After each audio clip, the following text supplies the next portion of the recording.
Hai, halo semua. Perkenalkan saya Naila Az-Zahra dengan jurusan Ekonomi Pembangunan FEB di UNRI. Di sini saya akan menjelaskan tugas dengan judul Tahap-tahap Pertumbuhan Ekonomi. Pemikiran Rostow terhadap tahap-tahap pertumbuhan ekonomi. Salah satu teori tentang pembangunan ekonomi yang paling banyak mendapatkan perhatian dan juga komentar. Teori Rostow ini pertama kali dikemukakan sebagai suatu artikel dalam Economic Journal.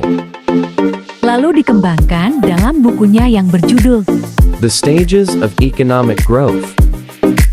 Menurut Rostow, proses pembangunan ekonomi dapat dibedakan ke dalam 5 tahap, yaitu pertama, masyarakat tradisional atau The Traditional Society. kedua, prasyarat lepas landas atau The Precondition for Takeoff. ketiga, lepas landas atau The Takeoff. keempat, gerakan ke arah kedewasaan atau The Drive to Maturity. kelima, masa konsumsi tinggi atau The Age of High Mass Consumption. dan setiap negara dapat digolongkan ke dalam salah satu tahap tersebut. Analisis Rostow ini didasarkan kepada keyakinan bahwa pertumbuhan ekonomi tercipta sebagai akibat dari perubahan fundamental dalam seluruh masyarakat. Menurut Rostow, pembangunan ekonomi transformasi suatu masyarakat tradisional menjadi suatu masyarakat modern merupakan suatu proses yang berdimensi banyak. Pembangunan ekonomi berarti juga suatu proses yang menyebabkan antara lain A. Perubahan orientasi yang mulanya mengarah ke dalam menjadi berorientasi keluar.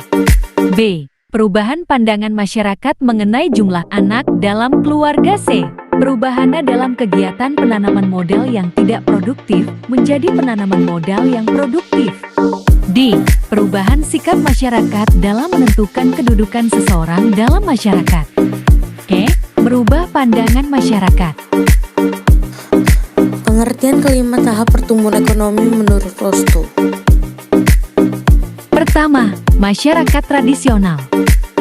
Menurut Rostow, tahap masyarakat tradisional dapat diartikan sebagai suatu masyarakat yang strukturnya berkembang di dalam fungsi produksi yang terbatas, yang didasarkan kepada teknologi, ilmu, pengetahuan, dan sikap masyarakat sebelum masa Newton. Masyarakat yang masih menggunakan cara-cara berproduksi yang relatif primitif dan cara hidup yang dipengaruhi oleh nilai-nilai dari pemikiran yang tidak rasional, dan juga oleh kebiasaan yang telah turun-temurun.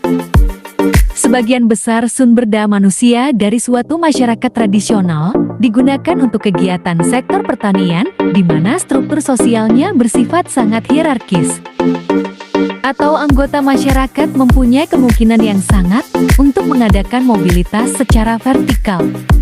Jadi, hubungan keluarga ataupun kesukuan sangatlah besar dalam menentukan kedudukan seseorang dalam masyarakat. Kedua, prasyarat lepas landas. Rostow yang mengartikan pembangunan ekonomi sebagai suatu proses yang menyebabkan perubahan-perubahan penting dari suatu masyarakat. Seperti perubahan dalam sistem politiknya, struktur sosialnya, nilai-nilai masyarakatnya, dan struktur kegiatan ekonominya. Apabila perubahan-perubahan seperti itu mulai muncul di suatu masyarakat, maka dapat dikatakan proses pertumbuhan ekonomi sudah mulai berlaku dan suatu masyarakat tersebut sudah bisa dianggap berada pada tahap prasyarat untuk lepas landas. Tahap prasyarat untuk lepas landas dibedakan dalam 2 bentuk, yaitu pertama, dilakukan dengan merombak masyarakat tradisional yang sudah lama ada. Contoh, negara-negara di Eropa, Asia, atau Afrika. Kedua, dilakukan tanpa perlu sistem masyarakat tradisional karena sudah mempunyai sifat-sifat yang diperlukan untuk tahap ini. Contoh, Amerika Serikat, Kanada, Australia, dan Selandia Baru. Ketiga, tahap lepas landas. The take off dalam tahap ini, pertumbuhan merupakan peristiwa yang selalu terjadi. Awal dari tahap lepas landas adalah masa berlangsungnya perubahan yang sangat drastis. Untuk mengetahui suatu negara yang sudah mencapai tahap lepas landas atau belum, Rostow mengemukakan 3 ciri untuk menentukannya, yaitu: pertama, terwujudnya kenaikan dalam penanaman modal yang produktif dari lebih kurang 5% menjadi 10% dari produk nasional neto National Product atau NNP. Kedua, terjadinya peningkatan beberapa sektor industri dengan tingkat laju perkembangan yang tinggi. Ketiga, adanya platform politik, sosial, dan institusional baru yang akan menjamin berlangsung segala tuntutan perluasan sektor modern dan potensi ekonomi external economies.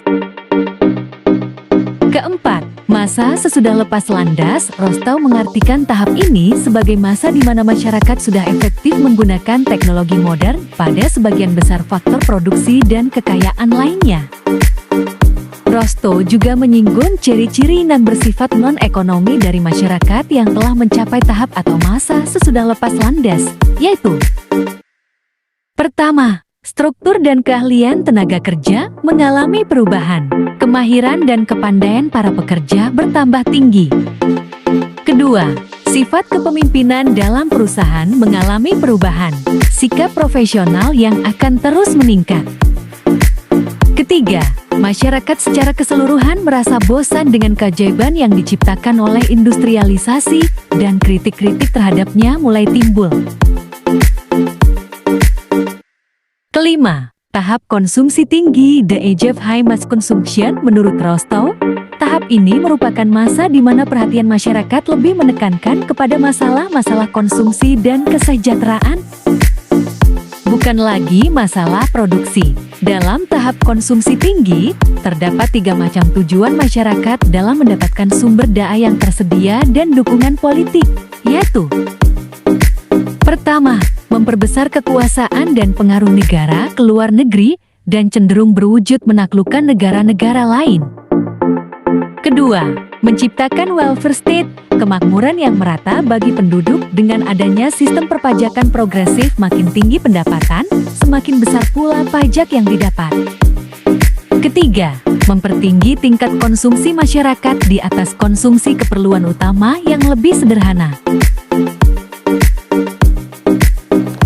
2. Kritik terhadap pemikiran Rostow.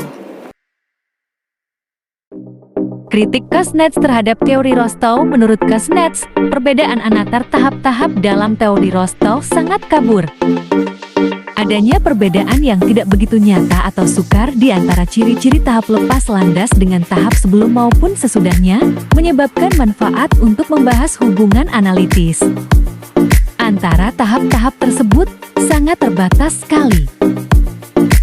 Kuznets juga mengkritik kegagalan Rostow dalam menyatakan ruang lingkup di mana teori berlaku. Dari analisis Rostow, Kuznets menyimpulkan bahwa walaupun teorinya didasarkan kepada pembangunan yang berlaku di negara maju, teori tersebut dimaksudkan untuk menunjukkan tahap-tahap pembangunan ekonomi yang akan dilalui oleh negara berkembang. 3. Perbedaan penting antara teori tahapan pertumbuhan pembangunan. Pendapat Rostow yakin bahwa pola pembangunan ekonomi yang akan dilalui oleh negara berkembang yang baru saja mencapai ataupun sedang mencapai tahap lepas landas akan sama coraknya dengan teorinya. Beliau menyadari bahwa antara kondisi di negara maju pada waktu mencapai tahap lepas landas dan keadaan di negara berkembang sekarang terdapat banyak perbedaan. Rostow mengemukakan 4 faktor mengenai perbedaannya, 2 diantaranya yang merupakan penyebab proses pertumbuhan mencapai lepas landas menjadi lebih rumit, yaitu: 1. Pertambahan penduduk yang sangat pesat di negara berkembang. Kedua, menajamnya pertentangan politik antara komunisme dan pandangan politik lainnya di negara berkembang. Untuk 2 faktor lagi yang merupakan faktor yang akan mempercepat tercapainya proses lepas landas, yaitu: pertama, tersedianya teknologi yang lebih modern di negara berkembang. Kedua, Terdapatnya kemungkinan memperoleh bantuan teknik, pinjaman bersyarat ringan, dan pemberian grant dari negara yang lebih maju. Terima kasih telah menonton video saya dan sampai jumpa lagi.